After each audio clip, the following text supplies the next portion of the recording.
নমস্কার, আমি আচার্য সোমনাথ শাস্ত্রী। 2026 রথযাত্রা কবে পড়েছে এবং রথযাত্রার সবথেকে যেটা গুরুত্বপূর্ণ সেটা হচ্ছে রথের দড়ি টানা। আমরা লক্ষ লক্ষ মানুষ কিছু একটার আশায় রথের দড়ি কিন্তু আমরা টানতে যাই। সেই আশাটা কি? আজকের যে ভিডিওটা আমি করব সেই ভিডিওটাই কিন্তু এর বিস্তারিত থাকবে।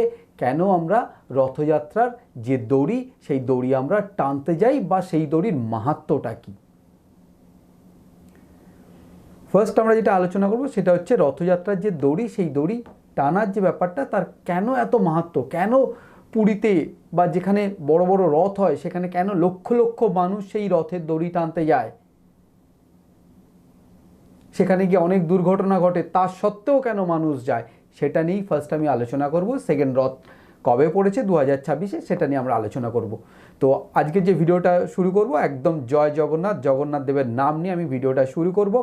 আপনারা কি কখনো ভেবে দেখেছেন রথযাত্রায় কেন লক্ষ লক্ষ মানুষ একবার ওই রথের যে দড়িটা আছে সেই দড়িটা ছোঁয়ার জন্য বা টানার জন্য এত উদ্গ্রীব হয়ে থাকে সারা বছর ধরে?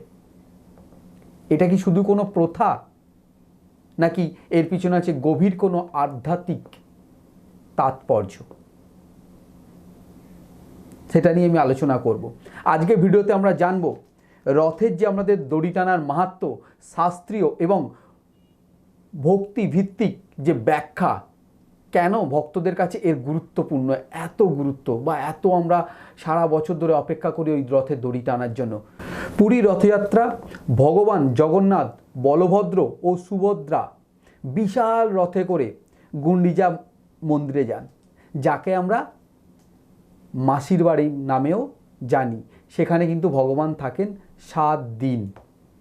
এই রথ কিন্তু কোনো রাজা টানেন না, কোনো পুরোহিত টানেন না, টানে একদম সাধারণ খেটে খাওয়া মানুষ, যারা সমাজে মধ্যবিত্ত, উচ্চবিত্ত, নিম্ন শ্রেণীর সমস্ত মানুষ কিন্তু এই রথের দড়ি টানেন।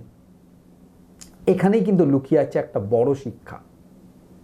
ভক্তির দৃষ্টিতে ঈশ্বরের কাছে সবাই কিন্তু সমান, জাতি, বর্ণ, ধর্ম, ধনী, গরিব, এখানে কিন্তু কোনো ভেদাভেদ নেই।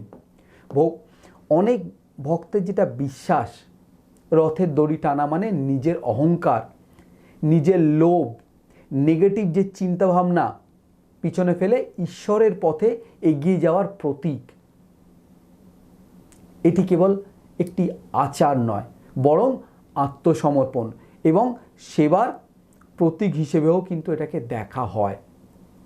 রথের দড়ি টানতে পারলে ভালো, কিন্তু যদি না পারেন, সবার পক্ষে তো সম্ভব হয় না, তো যদি না পারেন তাহলে কিন্তু আপনাদের হতাশ হওয়ার কোনো কারণ নেই। ভক্তি ভরে প্রার্থনা, নাম স্মরণ, সৎকর্ম এবং অন্যকে সাহায্য, এইসবই কিন্তু রথযাত্রার মূল শিক্ষা। এইবার আসব রথযাত্রা 2026 কবে পড়েছে।